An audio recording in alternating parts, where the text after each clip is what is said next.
अरिहंताणम, नमो सिद्धाणम, नमो ऐर्याणम, नमो उवज्जायाणम, नमो लोये सव्यसाहुणम। ओकारं बिंदु संयुक्तं नित्यं ध्यायन्ति योगिनः, कामदं मोक्षदं चैव ओंकाराय नमो नमः। अविरल शब्द घनोग प्रक्षालित सकल भूतल मलकलंका, मुनिभिरुपासित तीर्थां सरस्वती हरतु नो दुरितान्। अज्ञान तिमिरान्धानां ज्ञानाञ्जन शलाकया चक्षुरुन्मिलितं येन तस्मै श्री गुरुवे नमः। श्री परम गुरुवे नमः। परम्पराचार्य गुरुवे नमः। सकल कलुष विध्वंसकं, श्रेयसां परिवर्धकं, धर्म संबंधकं, भव्य जीव मन प्रतिबोधकारकं, पुण्य प्रकाशकं, पाप प्रणाशकमिदं शास्त्रं, श्री संयम प्रकाश नामधेयम्। हास्य मूल ग्रंथ करता रहे श्री सर्वज्ञ देवास्ता, उत्तर ग्रंथ करता रहे श्री गणधर देवा प्रति साध्य आचार्य श्री कुंद कुंदामनाय आचार्य सूर्य सागरेण विरचितम।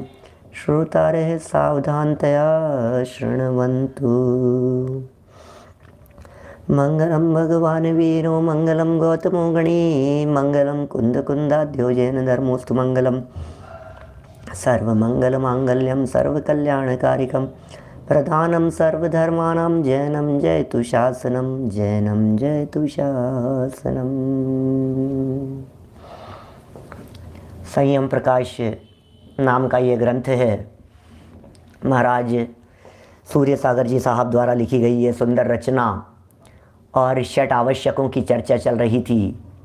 आवश्यक तो एक ही है, और उस एक आवश्यक की पूर्ति के लिए, उस एक आवश्यक के प्रतिपादन के लिए जब 6 हेतु जगत में दिए जाते हैं तो उन्हें षट आवश्यक कह देते हैं। आवश्यक तो एक ही है, अपने आत्मा को जानना। आवश्यक तो एक ही है, अपने आप को पहचानना। आवश्यक काम तो एक ही है, अपने में समा जाना। अब जब अपने में नहीं समा पाते हैं, जब उपयोग अपने से बाहर निकलता है, तो उपयोग का अपने से बाहर निकलने पर जिन 6 बातों का अवलंबन लेने की का विधान श्रावकों के लिए किया गया है, उसका नाम षट आवश्यक कहलाता है। जब उपयोग अंदर में न समाये और बाहर निकले, तो बाहर निकलने पर कहाँ जाने की परमिशन हमें ये आगम देता है, ये बताइए। यदि उपयोग बाहर निकलता है तो बाहर जाने की परमिशन जनागम ये देता है कि 6 की जगह 7वीं जगह पर आपका उपयोग नहीं जाना चाहिए। सिर्फ 6 स्थानों पर आपका उपयोग गमन कर सकता है, जा सकता है। बोले कौन से वो 6 स्थान हैं? बोले जिनेंद्र देव की पूजा में उपयोग लगाओ। कि साहब पूजन तो सुबह की जाती है, बोले गुरु की उपासना में उपयोग लगाओ। कि साहब गुरु की उपासना भी गुरु होंगे तो होगा ना, कि नहीं शास्त्र स्वाध्याय में उपयोग लगाओ। इन्हें हम प्रकारांतर से कह सकते हैं उपयोग देव शास्त्र गुरु की तरफ चला गया। उपयोग देव शास्त्र गुरु की तरफ चला गया।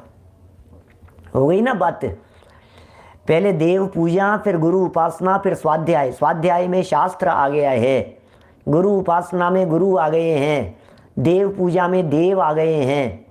तो देव, गुरु और शास्त्र, ये 3 बातें यहाँ आ गई। देव पूजा, गुरु उपासना, स्वाध्याय। तो देव गुरु शास्त्र या देव शास्त्र गुरु 3 हो गए। बोले उपयोग को यहाँ लगाओ, माने निश्चय से अपने आत्मा में लगाओ, और आत्मा में नहीं लगे तो फिर देव शास्त्र गुरु के पास में आकर के उपयोग लगाओ। कि अच्छा, कि और भी कोई उपाय है? कि हाँ है ना और उपाय। बोले क्या है? अरे साहब ये तो बहुत मन नहीं लगता, आखिर पढ़ें भी तो कितना, क्या कितना पढ़ें, कितना पढ़ें। बोले संयम में उपयोग लगाओ, क्या तप में उपयोग लगाओ, दान आदि देने में, दान देने का मतलब प्रभावना करने में, जिन धर्म की प्रभावना में उपयोग लगाओ। माने 6 अवलंबन के दिए स्वभाव से उपयोग के बाहर आने पर 6 बातें ऐसी कह दी गई जो अवलंबन लेने योग्य है।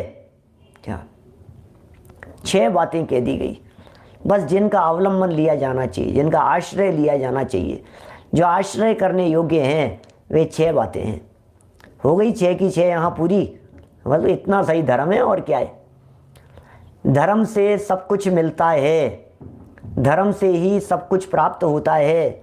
ये प्रकरण अपना यहाँ चल रहा था, और जब ये प्रकरण पूर्ण हुआ यहाँ, एक प्रकार से पूर्ण क्या कहेंगे, ये पॉइंट जब क्लियर हो गया कि धर्म से ही सब कुछ होता है, तो फिर अब इसी बात को यहाँ और स्पष्ट कर रहे हैं भगवान की पूजन से क्या क्या होता है। देव पूजा और उसका महत्व, ये मूल बिंदु चल रहा था, और भगवान की पूजन करने वाले भगवान बन जाते हैं, भगवान की भक्ति करने वाले भगवान बन जाते हैं, भगवान की सेवा करने वाले, अरे भगवान के जो सच्चे भक्त हैं वे भगवान बन जाते हैं। ये क्या बात कह रहे हैं, ये जैन शासन भक्त नहीं भगवान बनने की बात करता है। ये जैन शासन के अद्भुत रहस्यों की चर्चा आज यहाँ की जानी है, ये शब्द दिए जा रहे हैं आज यहाँ पर, उन गहरे शब्दों की यहाँ चर्चा की जा रही है, जिसमें भक्तामर स्तोत्र के 10 नंबर के श्लोक को भी प्रस्तुत करेंगे। आ जाइए आप लोग पेज नंबर 334 पर, 334 नंबर पेज पर आ जाइए, क्या 334 नंबर पेज पर आ जाइए। इतनी बातें हमने पढ़ ली थी कि भगवान की पूजन से, परंपरा से स्वर्ग और मोक्ष की प्राप्ति हो जाती है। आपको क्या चाहिए, स्वर्ग चाहिए कि मोक्ष चाहिए? क्या स्वर्ग चाहिए आपको या मोक्ष चाहिए? लौकिक सुविधाएं चाहिए, धन चाहिए, वैभव चाहिए, मान चाहिए, यश प्रतिष्ठा चाहिए, सम्मान चाहिए, आपको क्या चाहिए बोलो? सब कुछ धर्म से मिलेगा, सब कुछ धर्म से मिलेगा। आप नाम लो, आपको क्या चाहिए? आपको हर चीज मिलने वाली है, ये बात यहाँ कह रहे हैं भाई साहब। सब कुछ मिल जाता है धर्म से। धर्म करत संसार सुख और धर्म करत निर्वाण, धर्म पंथ साधे बिना नर नर नर तिर्यंच समान हो। मनुष्य को पशु जैसा कह दिया, मनुष्य को तिर्यंच जैसा कह दिया। वो मनुष्य मनुष्य नहीं है जिस मनुष्य के जीवन में धर्म नहीं है, जिस मनुष्य के जीवन में धार्मिकता नहीं है। क्या बोलो? धर्म तो होना ही चाहिए, बिना धर्म के जीवन नहीं होता है। क्या दिखा रहे हैं यहाँ पर? इस धर्म से कीर्ति होती है, स्वर्ग और मोक्ष जैसी वस्तुएं परंपरा से प्राप्त होती है। कहा भी है नीति वाक्य अमृत, देखें, देवान गुरून् धर्मम चोपाचरण न व्याकुल मतिः स्यात्। नीति वाक्य अमृत का ये वाक्य है, और लिखा है वीतराग सर्वज्ञ और हितोपदेशी तीर्थंकर भगवान की। देखना कौन कौन तीर्थंकर भगवान। हर व्यक्ति अपने अपने परमात्माओं को कहता है कि ये तीर्थंकर है, ये तीर्थंकर। अरे नहीं, जो वीतरागी है, जो सर्वज्ञ हैं, जो हितोपदेशी हैं, तीन तीन बातें हो गई। वीतरागी होने चाहिए, सर्वज्ञ होने चाहिए, हितोपदेशी होने चाहिए, हित का उपदेश देने वाले होने चाहिए। और हित का उपदेश भी क्या होता है कौन जाने, दुनिया में दुनिया समझते ही नहीं है हितोपदेश चीज क्या होती है।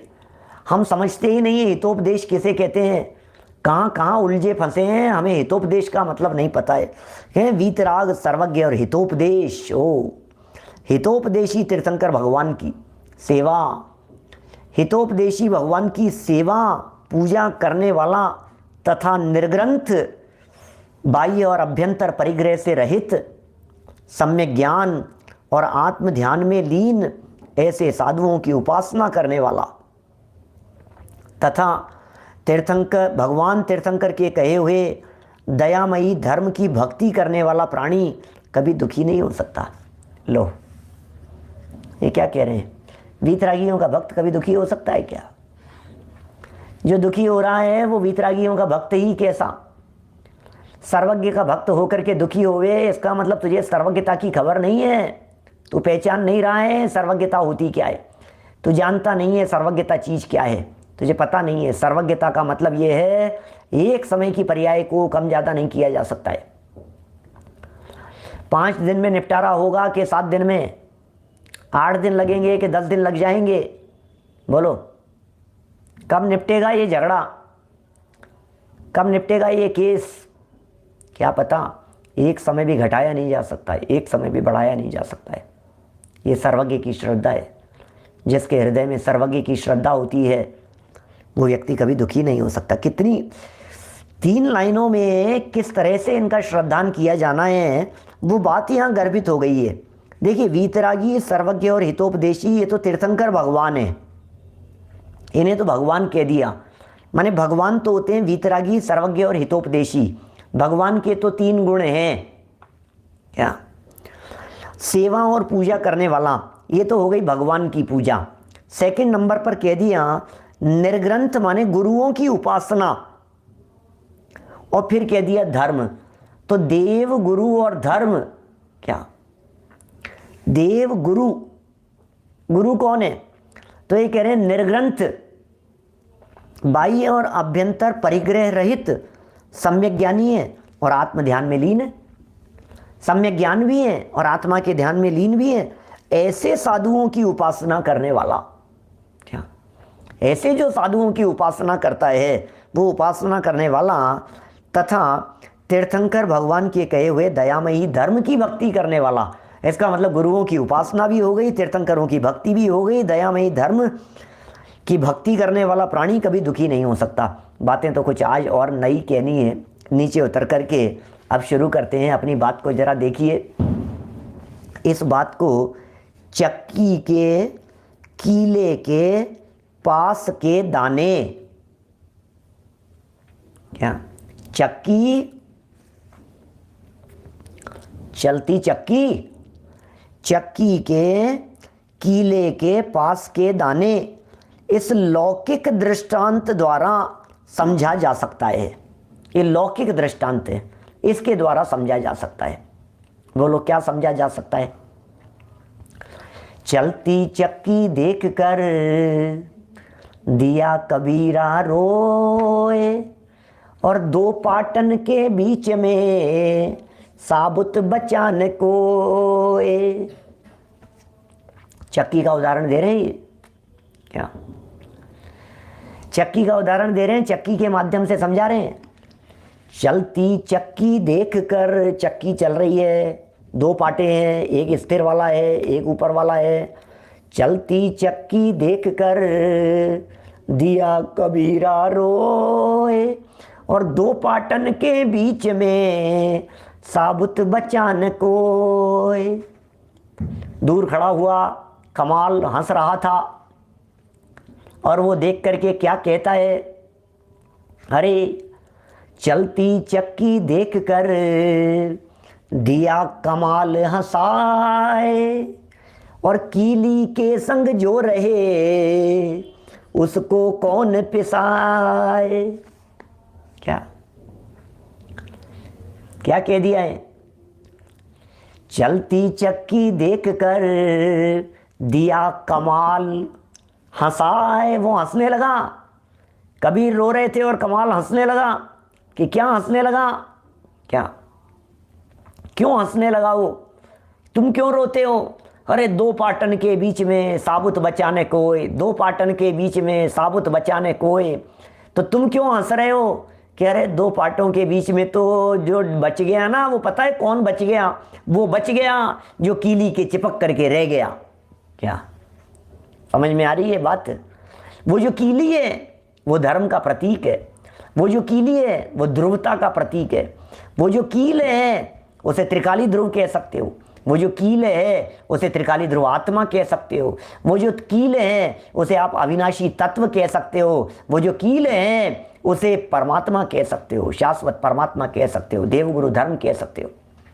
सोचना जरा, देवगुरु धर्म के साथ में जो है, वाह क्या कह रहे हैं भाई साहब, क्या कह रहे हैं? उसके साथ में रहो जरा। किसके साथ में रहो? कील के साथ में रहो, संगति में रहो, देवगुरु धर्म के सानिध्य में रहो, देवगुरु धर्म की संगति में रहो, जिनेंद्र देव की संगति में रहो, पंच परमेष्ठियों की संगति में रहो, षट आवश्यक रूप क्रियाओं की संगति में रहो, उनके सानिध्य में रहो। ये बात यहाँ सिखा रहे हैं।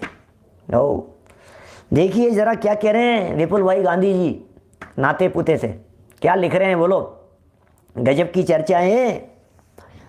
इस बात को चक्की के कील के पास के दाने, चक्की की कील के पास के दाने इस लौकिक दृष्टांत द्वारा समझा जा सकता है। गेहूं आदि अन्न पीसने वाली चक्की में, गेहूं है, अन्न है, इन्हें पीसने वाली चक्की में जितने गेहूं वगैरह के दाने डाले जाते हैं, उनमें जितने दाने डाले जाएंगे उन दानों में चक्की के कील के पास के दाने नहीं पिसते और सब पिस जाते हैं। बोलो, जिसने उस कील का सहारा छोड़कर, उस कीली का सहारा जिसने छोड़कर अन्य सहारे तलाशने का प्रयत्न किया, इसका मतलब वो पिस गया। ओ, इसका मतलब वो पिस गया।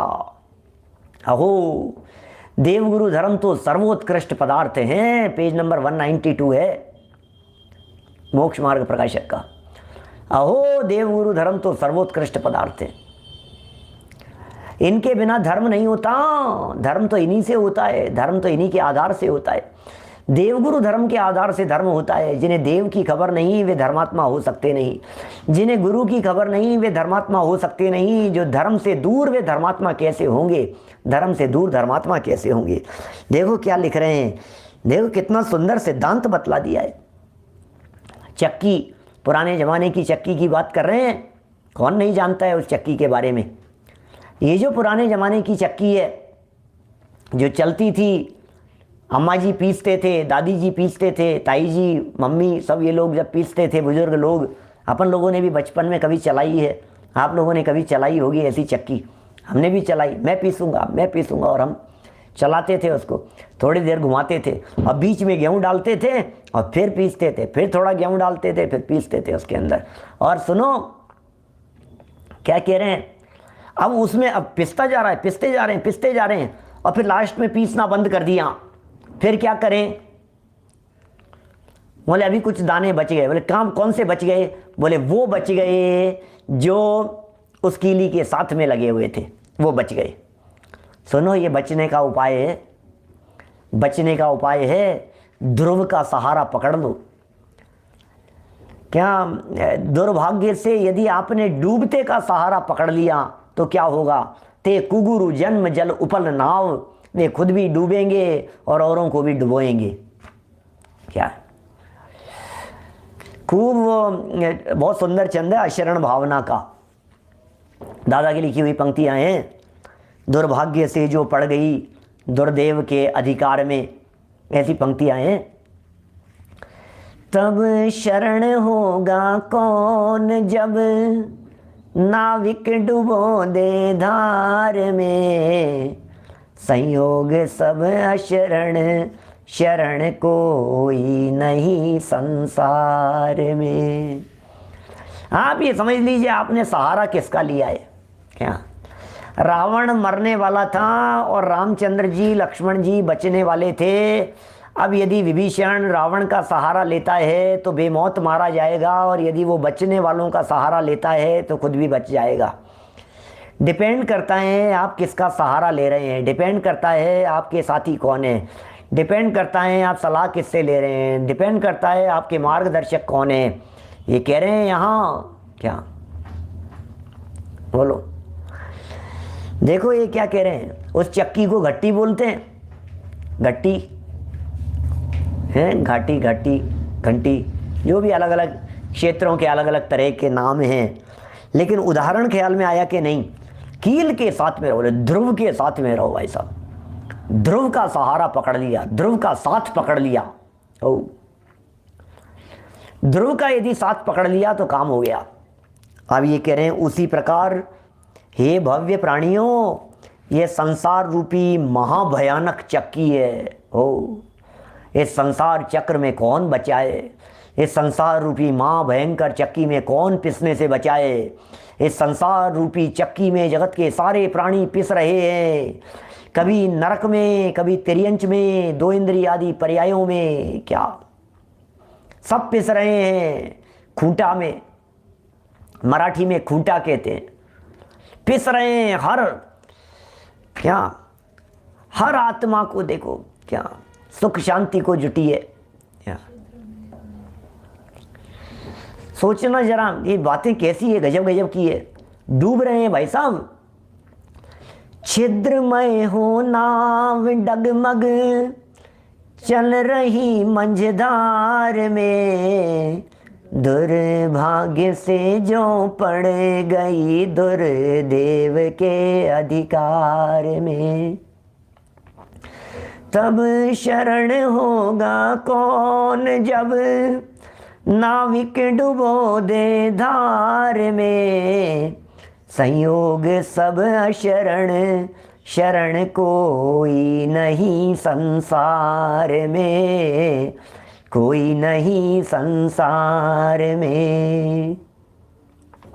पिसराए, व्यापार में पिसराए क्या? ग्राहक, कस्टमर कहते हैं, कस्टमर, कस्टमर उम्र भर कष्ट भोगना है, कस्टमर को तो कष्ट ही भोगना है। कस्टमर, कष्ट, उम्र भर कष्ट भोगना है जिसे, वो कस्टमर है। इसको तो पिसना ही है बेचारे को तो क्या, दाम बढ़े चाहे घटे, इसको तो पिसना ही है। कष्ट भोग भोग करके मरना है, कष्ट मर लो, कष्ट उमर कहो चाहे कष्ट मर कहो, अरे कष्ट भोगते भोगते मरे जा रहा है, ये कष्टमर है ये। और हर व्यक्ति कष्टमर है इस संसार दशा में, हर व्यक्ति दुखी है। हर आत्मा दुखी है, सुख शांति को जुटी है, हर दृष्टि हो के व्याकुल महावीर पे टिकी है। महावीर राजेंद्र कुमार का भजन है। रविंद्र जैन साहब के शिष्य राजेंद्र जैन आजकल कहाँ हैं पता नहीं, पहले तो बहुत प्रसिद्ध थे, किसी समय में इनके बहुत भजन चलते थे राजेंद्र जैन साहब के। हर दृष्टि हो के व्याकुल महावीर पे टिकी है। महावीर, मेरे महावीर क्या, हर आत्मा दुखी है, सुख शांति को दुखी है, सुख शांति को जुटी है। जे त्रिभुवन में जीव अनंत सुख चाहें, हर जीव दुखी है, हर प्राणी दुखी है। और ये कह रहे हैं, हे भव्य प्राणियों, ये संसार रूपी माँ भयानक चक्की जिसमें सब पिस रहे हैं, इसके जन्म मरण रूपी दो पार्ट हैं इस चक्की के। दुख दुख इसके दो पार्ट हैं, इसके जन्म और मरण रूपी। प्रायः इसमें पढ़कर सभी पिस जाते हैं एवं दुखी होते हैं, किंतु जो धर्मात्मा पुरुष सच्चे देव शास्त्र गुरु रूपी किले का आश्रय करता है, वाह, जो धर्मात्मा है, जो सच्चे देव का आश्रय करता है, जो गुरु का आश्रय करता है, जो धर्मात्मा सच्चे देव गुरु धर्म का आश्रय करता है, वे कभी इस भयानक संसार रूपी चक्की में नहीं पिसता। अरे उसे तारणहार गुरु मिल गए हैं क्या।